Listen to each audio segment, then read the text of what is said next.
settlement for House versus NCAA. How does the decision shape the future of college sports? Plus, is this one of the best Stanley Cup Finals we've seen? NHL Network host Kathryn Tappen weighs in.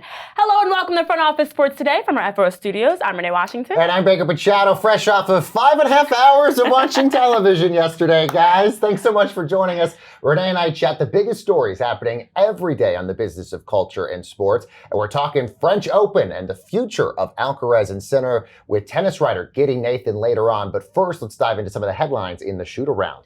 Yeah, starting over with the NBA Finals logos that are back digitally. Now, the last time the Larry O'Brien logo was on the court in its large-size center court was 2014, and they were allegedly removed due to player safety concerns since players reported they were slippery. Now, we've seen various iterations in 2017 and 2020, and I know we at Front Office Sports, along with many others, have called the league out for not having the logos. So in a world where AI and hologram are prevalent, the league has tried digital logos. I mean, it kind of looks a little clip arty, but look, I'm happy they're back, and it's also interesting that so much criticism happened online to get them back, and literally the next game, Adam Silver has them in the broadcast. It's funny because just last weekend, he was at an NBA Cares charity event, and he said, to be honest, I hadn't thought that much about the logos. I'm nostalgic though, and I think for a media-driven culture, whether people are watching live or on social media, you like to look back at the highlights with the trophy logo. So I think they might be here to stay, but what iteration we get for Game 3 in Indianapolis might be a bigger question. Adam Silver said he missed the logos himself, and so they're back. But you know who also is back? It's the emotional return of Cristiano Ronaldo. It was a very emotional weekend for him. Really? He scored his 138th international goal as he led Portugal over Spain in the Nations League final. And then that game actually went to a penalty kick shootout, but then to make it even better, the 5-time Ballon d'Or winner in his press conference post-game said he's going to be renewing his contract with Al Nassr. He actually said, my future, basically nothing's going to change, staying at Al Nassr, yes. So there was speculation he may sign with the Brazilian club for the Club World Cup.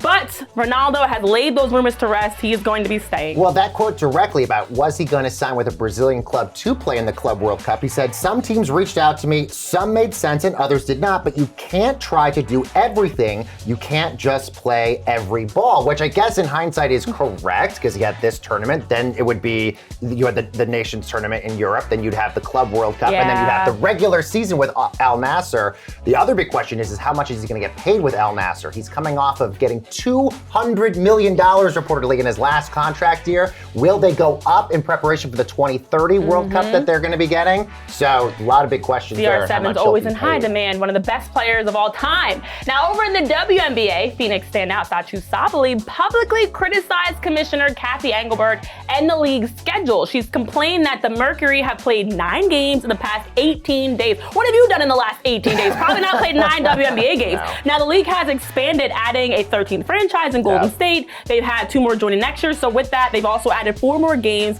which has hit that league maximum 44 games per team. Under the CBA, that's the max they can play in the regular season. And so the Mercury have a league high 10 games they've played. Sabally's played in all of them. And it does, Baker, lead to the question of, with the CBA looming, roster cap, schedules, and even some of these other factors, Sabally's made it very obvious this is going to be discussed. I mean, well, we expected that. I mean, it's just like another big conversation for when those CBA contract extensions start in October. And if you look over the course of the last 6 years, the WNBA has added 10 games within the last 6 years. In 2003 to 2019, every team just played 34 games. In 2022 to 2023, they did 36 games. And then you just mentioned last year they were at 40, now they're at 44. Clearly, the WNBA wants maybe more games, but if they're going to get them done, they have to get that included in the new CBA starting next year. Yeah, and it's definitely an issue when you only have 12 players on your roster to begin with, so now you have hardship exceptions. Injuries. Everybody's injured, so it's led to a lot of concerns. Well, also this past weekend, a federal judge gave the final approval of the House versus NCAA settlement. Now, how does this agreement impact the future of college sports, especially when players are able to get paid directly by the school? Let's take a look at that and more in our main event. And we now welcome in our college sports reporter, Amanda Christovich, who's been closely following and covering the settlement. Amanda, let's jump right in.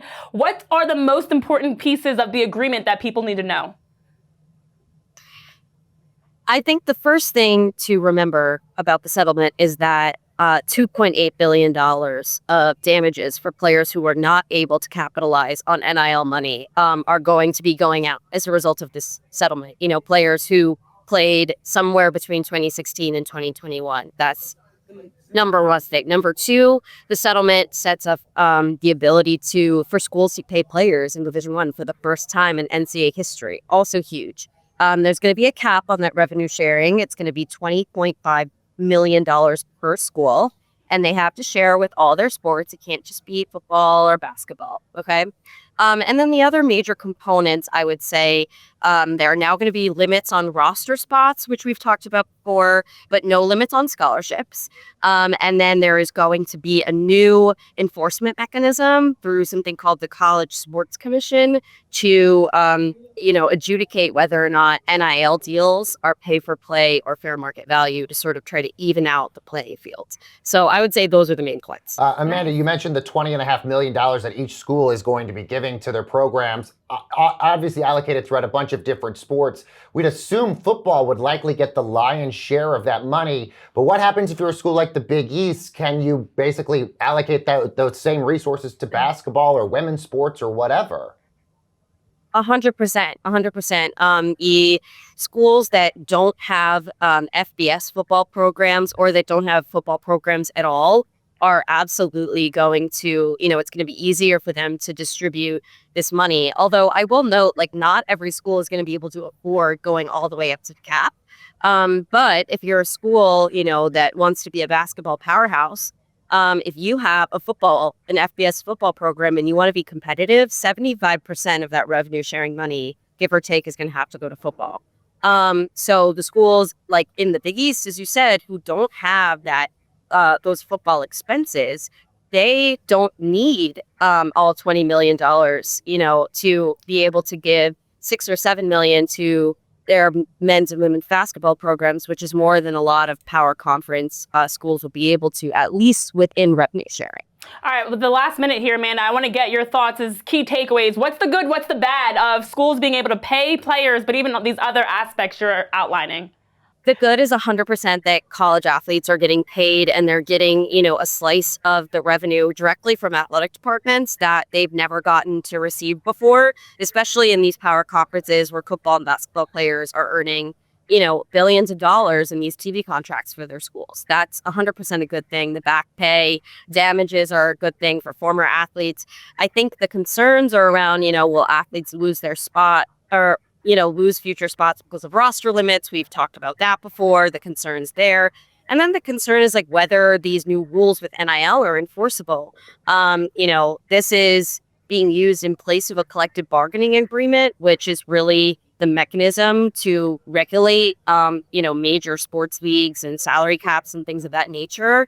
And college sports doesn't have that. So for now, we have the House settlement. So we'll have to see if it's going to be enough or if the chaos is going to continue. Well, with the last 60 seconds we have with you, Amanda, is the chaos going to continue? Because it felt like the judge left open the door for players to continue litigation if they so wanted here.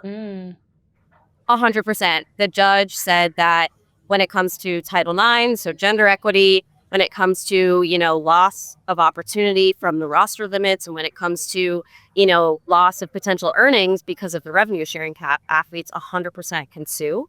And that is, I expect that they will. And so then, this is going to create a flurry of new lawsuits, ironically enough. It's a settlement ending, 3 major lawsuits and potentially creating even more. So the federal judge ruling closed one book, but now opens the door for other conversations to be had. So Amanda, thank you so much. You've got boots on the ground, so to speak, in covering this, and we appreciate you for jumping in to weigh in on all this. Now, still ahead after this break, the champions have been crowned for the French Open. We've got Giri Nathan joining us to discuss the rivalries, the instant classics, and much more here on Front Office Sports Today. And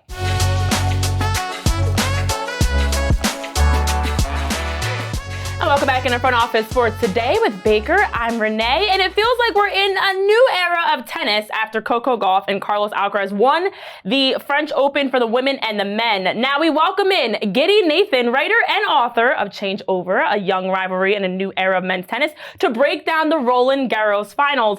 Welcome, Giri. So nice to have you here. Yeah, it's lovely to be talking to you guys. What a match that was. Let's jump right in on the men's side because we saw number 2 versus number 1. Jannik falls to Alcaraz, and we now have seen those two in the last 6 Grand Slams between them, 7 of the last 8, but it also marked the first Grand Slam final between them, and it was a long one, 5 hours, 29 minutes, making it the longest ever at Roland Garros and the second longest Grand Slam final in history. But the rivalry there is what I want to talk about. Are these two giving us one of the best rivalries, not only in tennis, but maybe in sports when you look at recent years? Absolutely. I have to go back 3 years was kind of the moment when everyone knew it within tennis, where they played each other in a big US Open match in a quarterfinal. And that one went 5 sets, 5 hours too. And the quality was just out of this world for kids who were 19 and 21 years old at the time.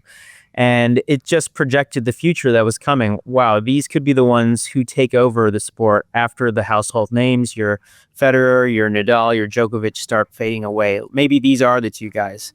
And then it took a couple more years for them to actually clash at the highest level in the major tournaments. And on Sunday, we finally got to see them take each other on in a final, and it was ridiculous as expected. You mentioned Djokovic there. I mean, obviously, 38, he's had a crazy career. The last time he won a Grand Slam, I think, was the US Open back in 2023.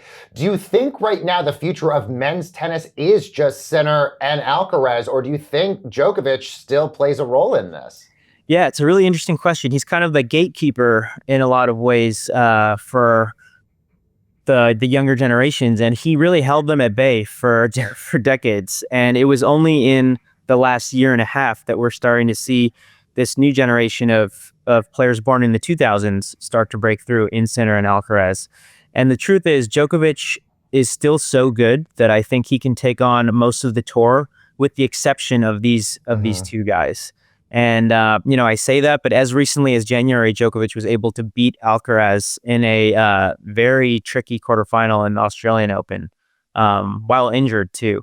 So it's one thing to say we're shifting generations, but we do have to kind of pay tribute to this legend who's 38 and still pushing the younger generation to the limit every time he steps on the court. I think that is the exciting part, the passing of the torch, so to speak. We're seeing the new generation emerging, but also the veterans, the OGs, still showing they've got some more gas in the tank. What did you take away from the Roland Garros on the men's side specifically, and looking at what the future of tennis holds? Is there separation and parity? Is there, more competitiveness than you have seen in recent years? What are your thoughts on just kind of the future of where the sport is going? Yeah, it's an interesting question. When I set out to write the book about Sinner and Alcaraz, I kind of expected their era to unfold a little more slowly. And then it all struck all of a sudden, and suddenly they were splitting all the major titles amongst themselves. We're also seeing, even within this French Open that just ended, some of the contemporaries of Alcaraz and Sinner, like Jack Draper from the UK, and Lorenzo Musetti, a fellow Italian, as Sinner is. But the exciting thing about these shifts in era is there are names we're not even thinking about yet who are going to be defining the sport in the years ahead. So that's what I enjoy as a fan. And then, by the way, you also have this great crop of great American men, the Taylor Fritzes, the Tommy Pauls, the Tiafos, all of them that are basically coming up as well. But I want to get to another area of Sinner, which I think is interesting. He's coming off of a suspension regarding a doping ban. Do you feel like that sort of taints him in any way because of that suspension in terms of his legacy going up against Alcaraz? It's a very interesting question. I think it has definitely hurt his reputation within the sport. We can have a separate discussion about whether that's fair, but it's clear that his peers within the locker room have not always been as receptive to him since this doping news came out. And he spoke in a few interviews after the Australian Open that the vibe was off in the locker room, and I was thinking about taking a break from the tour. The doping agencies found him, you are responsible for the steroid getting into your body, but they believe he did not deliberately go out and use that substance. But it has definitely changed his reputation among fans and among his colleagues as well.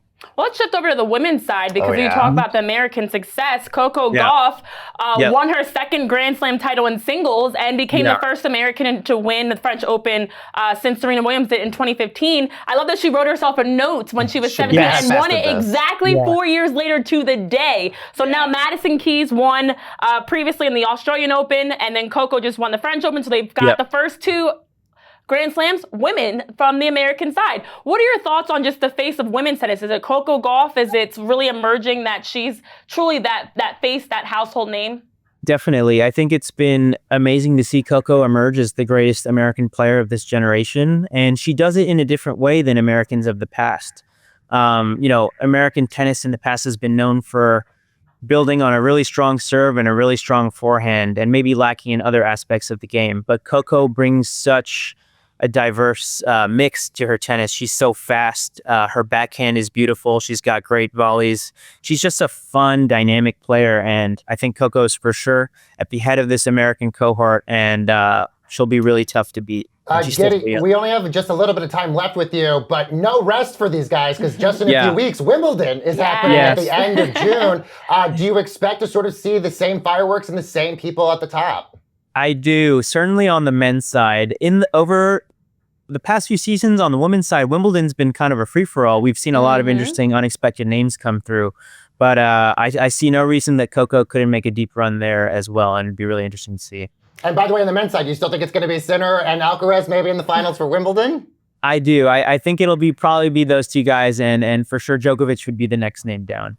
Well, of course, now with Wimbledon, that is the longest drought that since an American has won that Grand Slam with, of course, Coco winning the French Open. So that's another historic moment that's in the waiting to happen. But thank you so much. Talk about historic moments. You have a great opportunity as your book is dropping August 19th that people can check out. Change Over, A Young Rivalry and a New Era of Men's Tennis. So Giri, thank you so much for not only joining the show, but also your contributions. It's going to be a great book that people can check out now if they want to get involved with pre-ordering. And we are looking forward to seeing how that continues to unfold for you as well. Thank you so much. It was great talking to you. Over in the NHL, is this the best Stanley Cup Finals we've seen in recent years? Well, coming up after this break, NHL Network host Kathryn Tappen joins us to weigh in on the split series.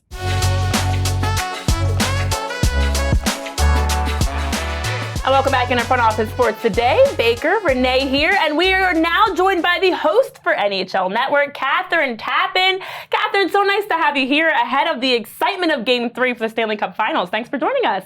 Thank you, Baker and Renee. Great to be with you guys. And yeah, I mean, the excitement is brewing for this Game 3. We've just had so many great games in the first two and Edmonton, and now really looking forward to tonight's Game 3 in Florida. And as the series shifts to Florida now for Game 3, it's a very different matchup in terms of how we got here. You look at last year with the Panthers winning the first three, then the Oilers tying it at 3-3, and then, of course, that Game 7 being the decisive choice. No overtime games last year. We've had an overtime and a double overtime for this split series. How important is it, do you think, for this Stanley Cup Finals, which is a rematch of last year, to have that excitement when you compare it to last or previous seasons of just garnering the attention of fans and the audience to grow the sport? Yeah, well, I think you just said it. I mean, this is one of the most, if not the most exciting Stanley Cup Final I can remember. And I've been broadcasting the NHL for the better part of the last 20 years. So this has been remarkable. It shows you the parity in the league. It shows you how competitive and how good these two teams are. I mean, we've played close to 9 periods of hockey in just 2 games. So it's been really exciting. I think it only generates more interest in the sport, more interest in, the fan base, the people tuning in, even your casual sports fan that just wants to see, gosh, what are these games? What do they entail? Like, what is happening that is making them go so late? And it's because you've got superstars on both sides. You've got incredible defenses. You've got depth of scoring, 2 amazing coaches behind that bench. Yeah, and one of the big stars in all of this has been Sam Bennett of the Florida Panthers, who's really coming around at a really good time for him, given the fact that NHL free agency is coming up here soon. He will be a free agent. And the fact that he leads all playoff scores with 13 goals has really already put himself in consideration for the Conn Smythe Trophy. What do you sort of think the market will be for him, depending upon how well this finals goes for him? Well, I think it's going to be huge no matter what. And there's, 30 other teams in the National Hockey League that would love to have Sam Bennett on their team, as would the Florida Panthers. So I think it's going to be, certainly priority number 1. Sam Bennett, I would say, would be number 2 of the unrestricted free agents this summer. Mitch Marner, as we know, in Toronto, will go as the highest paid forward that is out there right now. And by the way, don't forget about Brad Marchand, who also, in my opinion, could be a Conn Smythe candidate. The way he's playing these games, he has won a Stanley Cup before. He is an unrestricted free agent at the end of this season, was traded to Florida at the deadline. He and Sam are extremely close. They play a very similar style of hockey. And I think Brad Marchand is only increasing his value as this Stanley Cup Final continues. So look at those 3 players as unrestricted free agents at season's end. Well, something else to keep an eye on. It's hard to get to the Stanley Cup once, let alone twice, let alone 3 times in a row, and then be defending your title. So for GM Bill Zito, obviously one of the finalists for General Manager of the Year, is this the year that he gets it and dethrones Jim Nill, who's won the past 2 seasons? Yeah, I mean, listen, Jim Nill's an incredible general manager and made some very impressive moves at the trade deadline for the Dallas Stars, but I would hope that this is Bill Zito's year. He deserves it. He's done an incredible job with this Florida Panthers team. The way hockey has grown in this market, I am amazed. His moves at the trade deadline, acquiring a player like a Brad Marchand, by the way, that happened as the clock was ticking at the end of the trade deadline on that day. He got that deal done. He brought one of the most hated players in the league here to win a championship. That is Brad Marchand, who has incredible leadership in the locker room, outside the locker room. He knew what his team needed, and he went out and got the pieces. And here they are again back in the Stanley Cup Final. So whether they win or lose, he's a contender for sure. Really quickly, Kathryn, does Game 3 go to overtime? Oh, gosh, I need some sleep. Baker. You know what? Sure, why not? Why not? I have no reason to believe it doesn't. Keep it going. Keep the good times going. Well, thank you so much for joining us. And watch Kathryn on NHL tonight, too, by the way, on NHL absolutely.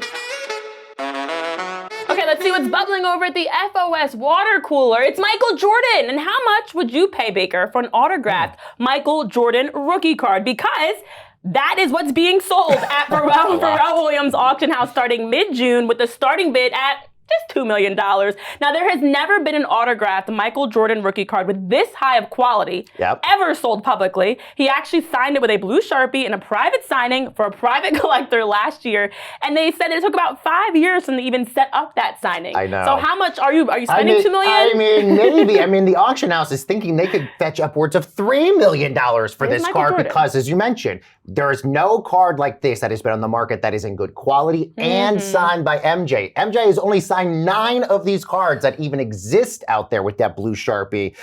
So yes, between the 17th and the 26th, this would potentially be the most valuable Michael Jordan card ever sold on auction, which is really saying something, because I feel like every week we do a new story about something out there in collectible space from MJ that is fetching a new record of something. Some say this is the GOAT of all the cards that Michael Jordan has sold, possibly. Well, also because you have Pharrell Williams auction house attached to this. This is it's a lot better to handle. Well, we've got a lot coming up on our show this week. So coming up on Front Office Sports today, we actually have a special guest joining with a surprising scoop that you'll have to tune in to find out for yourself. Thanks so much for watching. For Baker Renee, we will see you guys next time. Have a good one.